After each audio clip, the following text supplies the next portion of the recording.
Napier-Gisborne Rail, item 8 on page 13. I will hand that over to the Chief Executive. Thank you. Thank you, Mr. Chairman. This paper really outlines an option for council to consider in relation to the retention of the Napier-Gisborne rail line, and it is based around ensuring that any alternative proposals that council may wish to consider are given due accord. In this particular paper, I talk about the need for a prompt dealing with this matter in order that we can respond to Kiwi Rail by the 1st of March on whatever course of action council may wish to take. I've learnt yesterday that Kiwi Rail do not consider that they necessarily need a response on the alternative straight away. Their preference is that the Napier-Gisborne Rail Group's business case be allowed to proceed through to its conclusion, and that if that then doesn't or isn't adopted by council, then the alternative course of action would be looked at. So my comments really stand in relation to, I think, the need for us to keep in mind the possibility of having to look at other options, should you so wish. But I would have altered my recommendation. I'm going to ask Leanne to put it up on the board. If she can, please. It's not a significant alteration, but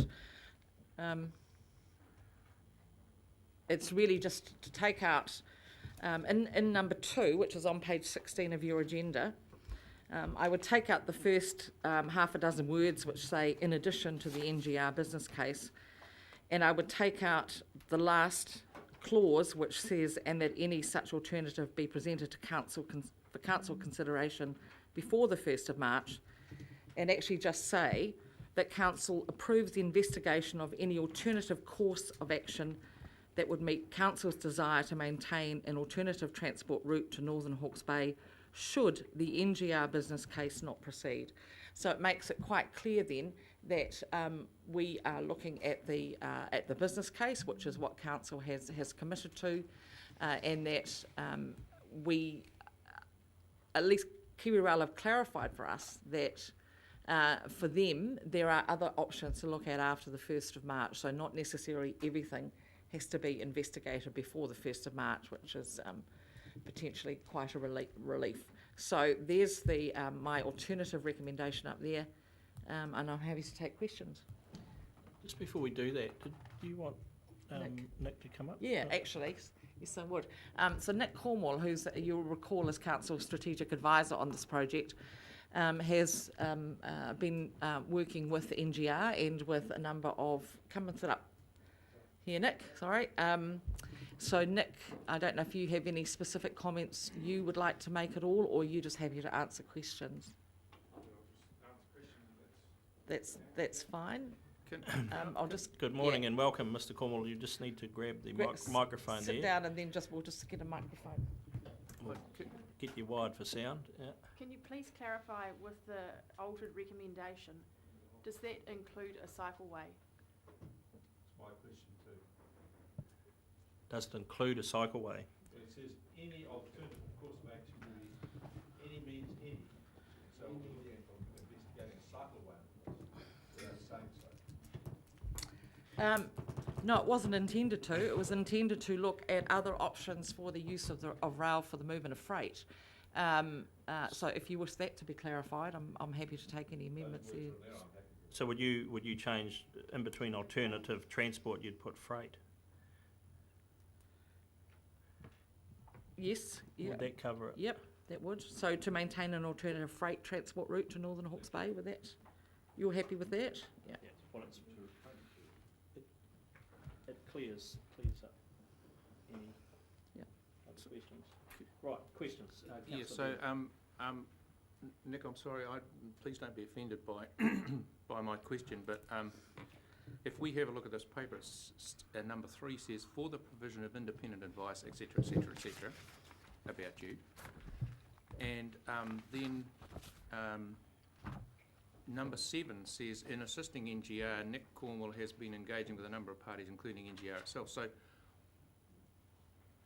I'm not quite sure what your role is here and how independent you are, and I'm looking for some clarity that we are actually getting objective and independent advice from you and that you're not conflicted. Okay. So I'm sorry to put a bit of heat on you, but I think it's really important that we get clarity on this. Perhaps I should answer that because I'm probably responsible for that. And that's a very good question, Councillor. One of the things that we wanted, there was 2 things that we wanted out of Nick's appointment. One was to provide some additional resource to NGR as a liaison with the regional council, and I guess in a way a little bit of manpower. From someone who has some additional experience, particularly in relation to Nick's logistics background and employment with the port. But the second part of it, and I've set that out in his terms of reference in paragraph 8, was to also, if you like, really provide us with an honest assessment of where any concerns may be during the course of the business case, where we're under, everyone, all the parties, NGR specifically, are under significant time constraints, and so we want to ensure that as far as possible the business case that comes back to you on the 18th of February is complete. But we also were all aware of this 1st of March deadline and wanted to ensure that we didn't suddenly find ourselves with no viable business case and no other options to look at. So it was really a matter of being able to not only assist with the business case, but actually take a much broader picture as well and look at what else may be possible to do. And that's really where his role has come in with that.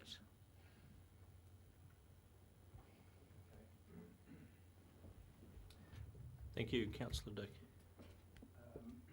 Microphone, please. This change to the recommendation does not prevent or stand in the way of discussions that Mr Cornwall or NGR for that matter may have with the port and Kiwi Rail for that matter. Not at all. It's not intended to at all. I mean, the important thing is that all options are considered, and I wouldn't like to think that the option that was alluded to here of a joint venture, not that I see that as the ideal outcome, but that should not be pursued contemporaneously with the development of the NGR business case. And that was a view expressed by Kiwi Rail yesterday as well, and we're quite comfortable with that. If they've recognised that there could be some other alternatives investigated following their 1st of March deadline, we're assuming that, what they've asked for the 1st of March is for regional council to decide whether or not it wishes to lease the line. So if the council decides it does, that's fine. If the council decides it doesn't, we still want to maintain perhaps an involvement in facilitating other options for the use of that line for rail. I had Councillor Barker and then Councillor Hewitt. When this was discussed in time ago, I remember adding to the resolution that the regional council write to the Port of Napier to ask it on our own motion to investigate what they thought were the values of this and report to us, so that we had a report other than the discussions that Nick is going to have with them. Was that done, and what's the report on it? No, that hasn't been done yet, but they are involved with certainly with discussions with NGR, or NGR hoping to have further discussions with them. They obviously already have an existing relationship with Kiwi Rail because Kiwi Rail owns land on their facility. So we are aware that we need to have Napier Port more significantly involved in the discussions in both cases. But that's, I get all of that, but my point was in putting it on the resolution, that we ask our port to specifically look at from their perspective as a transport operator, what they thought about it and advise details correctly. So we then have a report from Nick as an independent consultant and our own court, which is very skilled in logistics, to come and give us what their opinion of what was from their perspective, which may be slightly different than what you get via a third party. You know what I mean? Yeah. Councillor, can I ask a question of clarification of you, please? Did you do that resolution at a Regional Transport Committee meeting? No, it's at the council. No, it was at a council meeting, yeah. Oh, was it a council meeting? Okay. And I think it's still a work in progress, yeah. and you're right, it does Yeah. need to happen. But yeah. the point is that the chief executive has confirmed that the specific request hasn't been made yet, and Not if yet. it hasn't, I think it should be. Yeah, it will.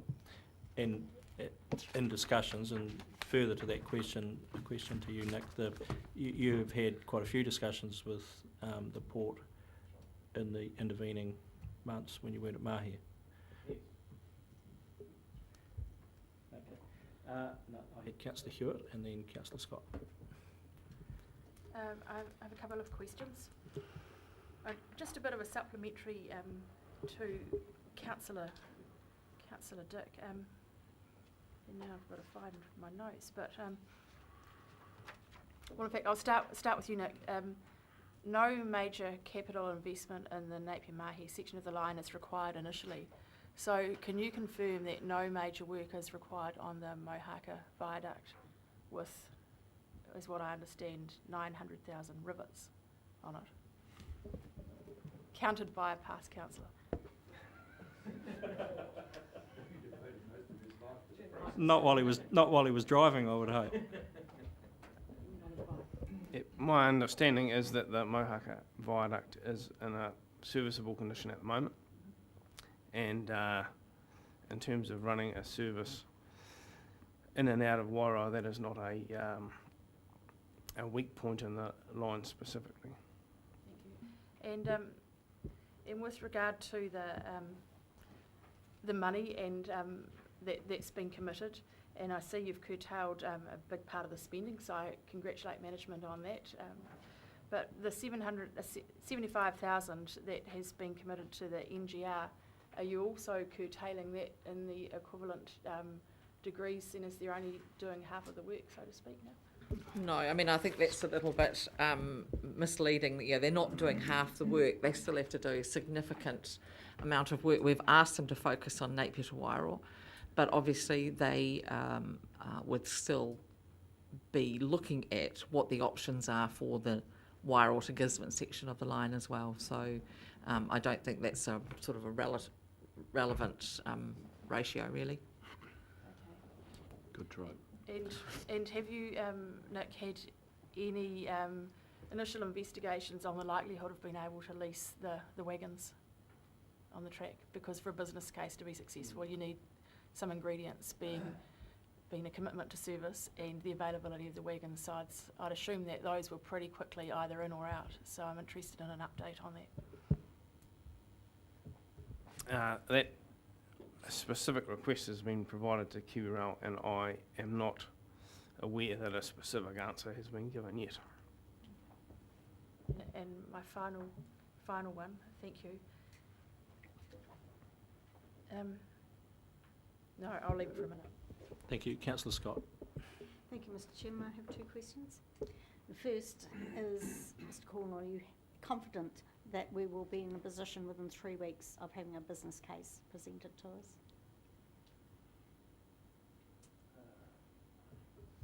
Yes, you will have a business case, although I have some concerns about it, but I fully expect NGR to table a business case for consideration in 3 weeks. And second to that, apropos asking the port's advice, is it possible to ask the advice until they've actually seen the business case? Not necessarily.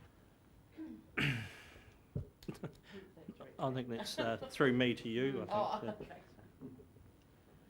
Look, I think, you know, the port is reasonably involved in discussions, you know, around the future for this. Obviously, they would be one of the main customers of any freight service north of Napier. So while I think it would be, we could ask their high-level advice ahead of the business case, and obviously ask them if they have any further comments they wish to make once they see it. I just question whether some examination of the actual freight volumes would be needed for them to comment on before they could advise as to whether it was a sound proposition or not. Well, they've been involved, NGR I think have been involved with them and certainly through Nick on that, so yeah. Councillor Bevan. Thanks, Chair. Yeah, question to you. I guess the single biggest concern I've got about the viability of the re-establishment of the rail is what happens when the logs dry up, because it looks to me like it's a relatively short time frame where we would be harvesting logs, and I don't see right now a plan B that could justify the investment that would need to be made in this piece of railway after the logs have been harvested and disposed of. So my question to you is twofold. Firstly, have you considered what might be the case for long-term viability of the rail? And secondly, just in terms of the brief you've got, what is the time frame you're putting on it? Are you looking at a 10-year, 20-year, or 50-year time frame? There's a couple of questions here, but in terms of the volume available from Wairoa to transport, that starts building very quickly from 2017. And if what tends to happen is whilst the volume all reaches a harvesting age in a very short space of time, in terms of the logging capacity constraints in terms of logging crews and infrastructure, what tends to happen is the harvesting of a large blip in available forests tends to be smeared backwards. So just because something, a large area of forest arrives at maturity at say age 28, it tends to be logged over a longer period. So there will be a effective pushing down at the peak and smearing across the shoulders. And that, regardless of that, there is a increase and then a decrease. So what we're trying to find is the annual volume at which the line is viable, and there will be a period where that is exceeded by some margin. But what we're seeing from say 2025 onwards, that the combination of delayed harvest and other private forest tends to indicate that the total volume will still exceed 250,000 tonnes, which from our preliminary analysis seems to exceed the break-even point. So you're right in that there is a large increase in potential harvest, but if you stage the rail so that it had a minimum volume that would be exceeded for a while, and then it would still sit at the minimum volume after that. If I could just follow up, but like 2025 that's only an 8-year time frame, and I would have thought that in order to ascertain the viability of this whole project, you would